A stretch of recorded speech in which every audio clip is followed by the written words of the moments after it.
Hello everybody! Magandang araw. Ngayon ay tuturuan ko kayo kung paano nga ba umorder sa Shopee ng walang bayad or kung posible nga ba ito. So, para makapag-order ka sa Shopee ng walang bayad agad, may ilang legit na paraan. Pero tandaan, hindi ibig sabihin na totally free ang item. So, kadalasan may buy now, pay later lang o shipping fee free ang available. Okay, so pwede kang gumamit ng Shopee Pay Later or ang SPay Later. So, kailangan mo lang i-activate ito. Pumunta ka lang sa iyong profile na nasa baba at i-click mo lang itong Pay Later.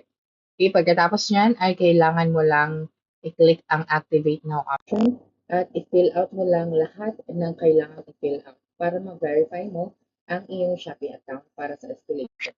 Ngayon, pwede ka namang gumamit ng Shopee Coins plus free shipping plus a voucher.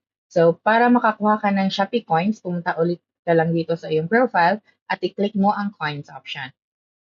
Okay, so dito, araw-araw, pwede kang makakuha ng points. So, dito may 0.10 points ka kapag mag-check-in to earn this point ngayong araw.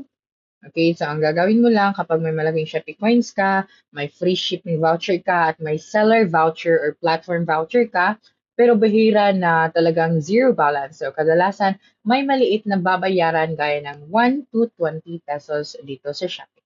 Okay, so that's it for this video. If you think this video helped solve your concern, please subscribe, like this video, and leave your comment below.